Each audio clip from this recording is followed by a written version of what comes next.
A graça e a paz do Senhor Jesus. Na nossa breve meditação desta semana, eu quero chamar a sua atenção para o texto de 1 de João, capítulo 5, versículo 9 até o versículo 13. O tema no qual nós vamos meditar é o testemunho de Deus a respeito da vida eterna. Você sabe, pelas pesquisas científicas, que os homens tentam aumentar a sua expectativa de vida o máximo possível.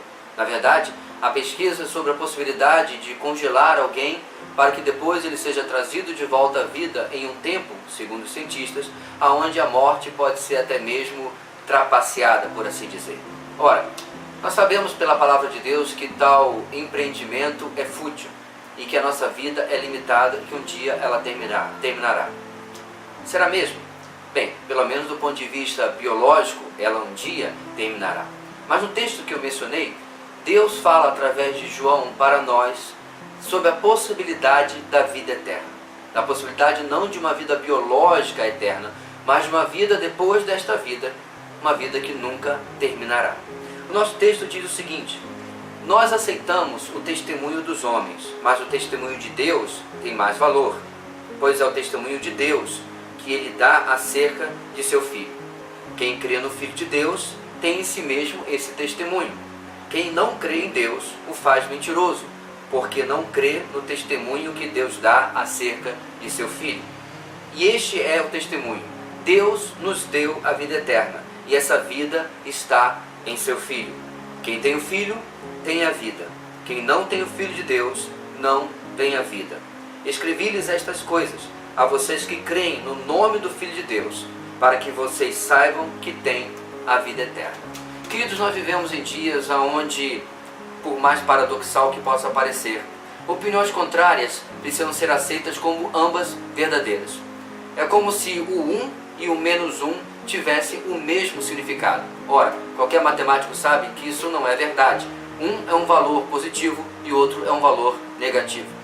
Mas quando nós falamos sobre verdades espirituais, a coisa é muito mais séria do que apenas um cálculo de matemática.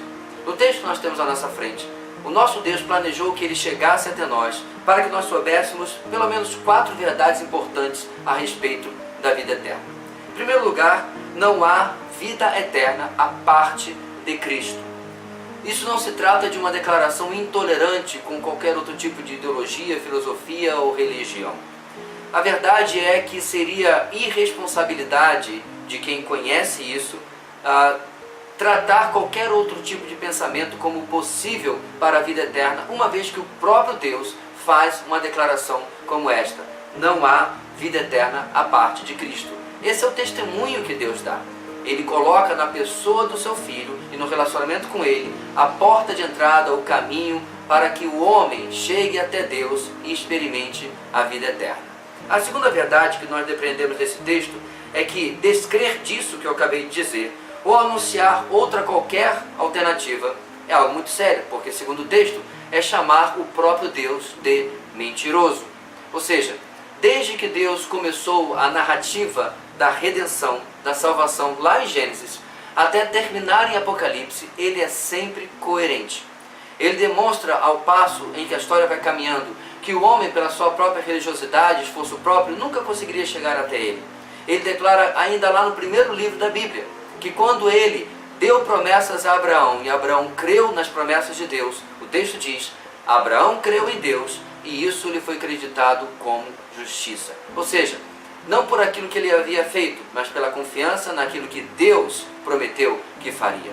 No nosso caso, nós temos a promessa firmada no sacrifício de Cristo. E descrer daquilo que o Senhor fez naquela cruz é, como diz o texto, chamá-lo de mentiroso. Terceira verdade: dar as costas a uma vida de relacionamento com Cristo também é dar as costas à vida eterna. Em outras palavras, não há possibilidade de neutralidade. Ou estamos de um lado ou estamos de outro. Meu querido, os quase 7 bilhões de habitantes do planeta Terra não são divididos entre países, não são divididos entre ricos ou pobres, não são divididos entre diferentes raças, não são divididos em diferentes ideologias. A principal e mais importante divisão que há entre a humanidade é salvos ou perdidos. Novamente, na mentalidade que existe hoje, isso é uma palavra extremamente intolerante, mas seria para mim tremendamente irresponsável seguir a opinião subjetiva pós-moderna deste mundo e, diante da palavra de Deus, recusar-me a falar desta verdade. Se você está ouvindo este vídeo hoje, se você está ouvindo a palavra de Deus hoje, saiba, você não pode ser neutro a respeito de Jesus Cristo.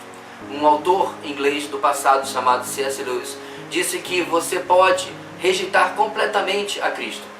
Você pode considerar que ele não é em absoluto verdade em tudo aquilo que ele fala. Mas se você examinar aquilo que ele disse e colocar sobre o microscópio os seus ensinos, sua decisão provavelmente será de se jogar aos pés dele e chamá-lo de Senhor e Deus. Ou seja, Jesus não dividiu a história porque a política assim decidiu que usaria a morte dele, ou o nascimento, melhor dizendo. Jesus não dividiu a história por causa da religião. Ele dividiu a história porque, de verdade, o ser humano, depois da vinda do Senhor Jesus, nunca foi o mesmo. A quarta e última verdade que esse texto nos traz é que vida eterna não é apenas uma possibilidade, mas sim uma certeza na vida daquele que já creu em Cristo. Meu desafio final hoje é duplo. Se você está ouvindo esse vídeo e você não tem um relacionamento pessoal com Cristo, perceba bem que eu não estou falando sobre igrejas, perceba que eu não estou falando sobre esta ou aquela igreja, eu estou falando sobre você virar-se para Deus, reconhecer os seus pecados, entender que Cristo naquela cruz levou os pecados daqueles que Ele iria salvar, arrepender-se diante de Deus, pedir perdão pelos seus pecados e assim confiar que a cruz é suficiente, que o sangue derramado ali é suficiente para perdoar os seus pecados e transformar completamente a sua vida. Esse é o primeiro desafio que eu queria deixar. Entregue-se a Cristo, confie na salvação que apenas Ele, segundo o texto, pode lhe garantir. O segundo desafio que eu quero deixar é para você que está me ouvindo e você já conhece a Cristo. Meu querido irmão, não anunciar estas verdades é um dos maiores pecados que um cristão pode cometer.